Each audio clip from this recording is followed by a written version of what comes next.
Bonjour, je me présente, je suis Madame Bedjaoui Nejet. Je suis citoyenne de Saint-Bruno depuis plus de 30 ans et j'ai un commerce qui s'appelle le Royaume du Vrac. Oui, depuis déjà 10 ans que j'ai le commerce. C'est un commerce familial. J'avais perdu mon emploi et puis la bougie d'allumage, c'est bien mon conjoint, vu qu'il travaille dans le domaine alimentaire et dans les noix. Donc ça m'a donné envie d'ouvrir ma propre entreprise. Non, j'ai de l'aide de mes 2 enfants, puis une jeune étudiante occasionnelle. J'ai été à l'écoute de mes clients, je me suis beaucoup améliorée, ajouté beaucoup de produits bio, c'est ça la base. Bon, je l'avais déjà, mais on s'est ajusté au fur et à mesure d'ajouter des épices, des farines, des tisanes, du thé. Donc on s'est amélioré depuis. On offre vraiment beaucoup de choix, beaucoup de noix, bio et non bio, des produits sans gluten, des épices bien sûr, des fines herbes, du chocolat bien aussi, et puis des bonbons, voilà, un bon choix, et les légumineuses, des fruits séchés, un bon choix de pas mal de produits alimentaires. Des services personnalisés, faire des paniers, conseiller les clients, leur donner des recettes. En fin de compte, les clients, c'est pas juste des clients, ça devient des amis. On sympathise, on s'accroche à nos clients personnellement. Et puis voilà, c'est comme une famille en fin de compte. Oui, absolument. J'ai été approchée par Second Life, c'est Seconde Vie. En fin de compte, c'est des légumes et des fruits qui sont rejetés parce qu'ils sont, disons, ils se disent qu'ils sont moches, pas super beaux. Et donc, on reçoit des livraisons à chaque semaine de fruits et légumes. On est un point de chute, donc les gens ils viennent récupérer leur panier. Les petits commerçants, ça fait la vitalité de Saint-Bruno. Aussi pour la chose la plus pratique, c'est acheter les quantités que tu as besoin. Tu as besoin d'une recette bien spécifique, tu as besoin d'une épice bien spécifique et pas une grosse quantité que après tu vas jeter, et ben tu l'achètes puis c'est tout. C'est ça. L'idée c'est d'acheter ce que tu as besoin. Et quand on va dans des grandes chaînes, c'est normal. Chez Provigo, tu vas acheter ta viande, tes légumes ou qu'importe, mais on a des choses bien spécifiques que vous allez trouver nulle part. Et puis la autre chose qui est quand même importante, les gens sont rendus écolos, donc ils viennent avec leurs bocaux, on les accommode dans ce sens-là. On les pèse, on les remplit, donc c'est le côté pratique, pas besoin d'un suremballage, de faire le double travail après à la maison, de déballer les sacs et pour les mettre dans votre garde-manger, c'est tout prêt, vous les cachez, puis c'est plus simple pour tout le monde. Donc on offre une belle panoplie de produits de très bonne qualité. C'est très très important à mes yeux vu que j'aime beaucoup les noix. On a grandi avec les noix dans nos pays. C'est surtout au niveau de la fraîcheur, ça c'est très important. Les noix ne restent pas sur l'étalage pendant plusieurs mois et c'est ça qui fait la différence. Les noix rancissent très vite, donc le roulement est très important. Des noix qui sont emballées depuis 6 mois, 1 an, vous n'avez aucune idée depuis combien de temps qu'ils sont là. Alors que nous avons un bon roulement et à chaque semaine, chaque 2 semaines, on reçoit une nouvelle marchandise toute fraîche. Donc c'est ça qui fait la différence par rapport aux grandes chaînes. J'ai toutes sortes de clients, des clients qui sont très écolos, qui achètent beaucoup des noix bio. Ou sinon, il y a d'autres types de clients qui font attention à leur budget et en même temps ils veulent avoir la qualité mais à un meilleur prix.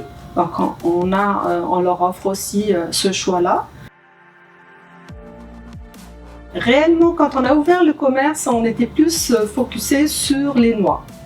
Nous, c'était noix, fruits séchés. Et puis par après, on est à Saint-Bruno, il y a la Poli, il y a beaucoup de jeunes. Et ils venaient avec des sortes de bonbons qu'ils souhaitaient les avoir. Que ce soit des jeunes comme des moins jeunes. Donc on a essayé de les accommoder et leur offrir beaucoup de choix de bonbons. Et ce n'était pas notre priorité au début. Donc réellement ça a fait beaucoup d'ébullition et beaucoup de va-et-vient de jeunes dans notre commerce. Pour décorer des gâteaux, aussi c'est une récompense. Une récompense après avoir fini une session d'études. Les parents sont satisfaits des résultats scolaires de leurs enfants. Donc ils viennent avec leurs enfants et ils leur offrent le choix d'acheter un petit sac de bonbons. C'est une belle récompense. Ou des fois ils sont en vacances, ils sont chez les grands-parents. Et les grands-parents viennent avec leurs petits-enfants, tout heureux de choisir avec eux des sucreries.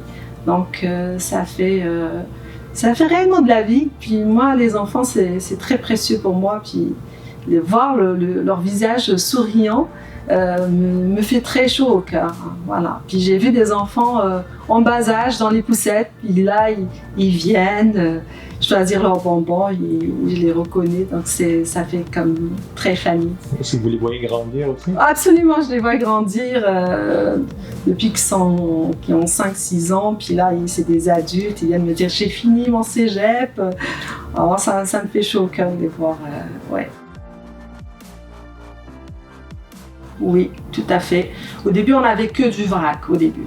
Pour compléter notre offre, comme le lait de coco, ça n'existe pas en vrac, la crème de coco, beaucoup de choses qu'on ne pouvait pas trouver en vrac. Il y a aussi les olives que les gens adorent, ils viennent du Maroc, donc elles sont très goûteuses et tout ça. Donc chacun vient pour quelque chose de bien spécifique, comme il y en a qui font des régimes keto, donc on a aussi des pâtes cétogènes. Il y a tous les goûts en fait.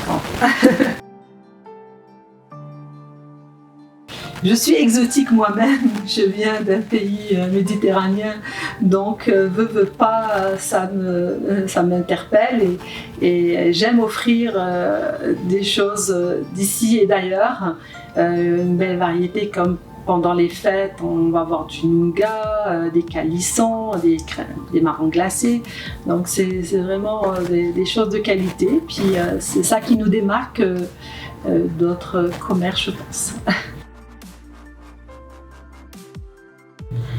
Oh là là, la crise du Covid, on a été tous pris par surprise, hein. Ça a été la grande surprise d'un coup. Ça a été réellement très difficile et surtout stressant, je vous dirais, à ce côté-là. Par contre, il fallait nous ajuster et être vraiment très vigilants. Donc, on a mis des mesures d'hygiène draconiennes et surtout, nous avons beaucoup diminué nos heures d'ouverture. On n'a jamais fermé, le commerce n'a jamais été fermé quand même parce qu'on a des produits de première nécessité, malgré qu'on a du vrac. Donc les gens, le vrac, ils pensaient que c'était fermé à cause du vrac. On a beaucoup accommodé nos clients. Alors qu'est-ce qu'on a fait? Facebook, on a toujours annoncé qu'on était ouvert, qu'on pouvait prendre des commandes par téléphone, par Messenger, qu'on faisait la livraison à tout le monde, bien sûr à l'achat d'un minimum d'achat, bien sûr. Et on a vraiment travaillé quand même, malgré tout. Pas d'achalandage dans le commerce, mais beaucoup de commandes à faire et à livrer. Ça nous a vraiment aidé énormément. C'est notre réalité, notre nouvelle réalité. Voilà. Est-ce que la fréquentation a baissé?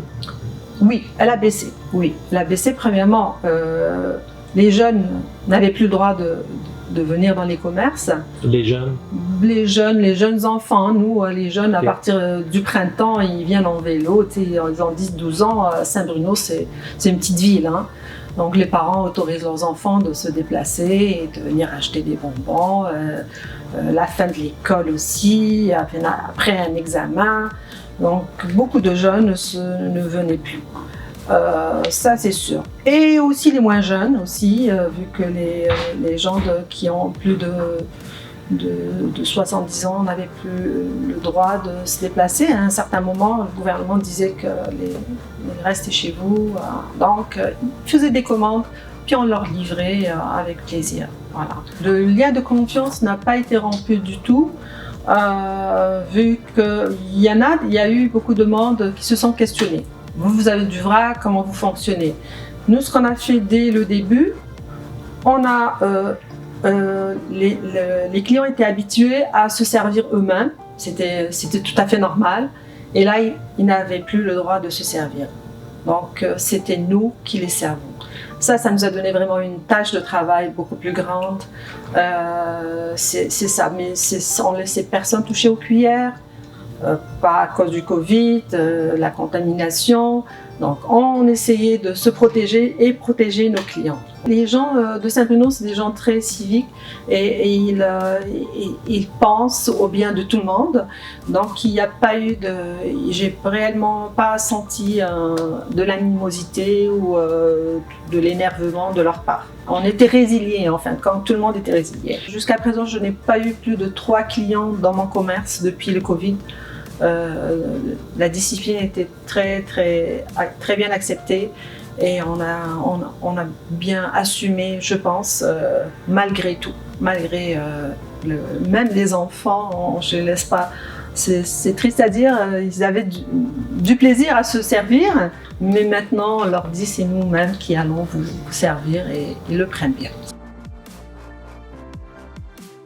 Le message que j'aimerais passer aux Montarvillois et Montarvilloises, d'encourager le local pour le bien de Saint-Bruno, de notre ville, pour l'économie de Saint-Bruno, de notre ville, et aussi il faut être éco-responsable pour le bien de notre planète, pour l'amour de notre planète. Voilà, c'est ça que j'ai à passer comme message. Et je les remercie infiniment d'être fidèles et d'être là dans des moments pareils. Merci beaucoup.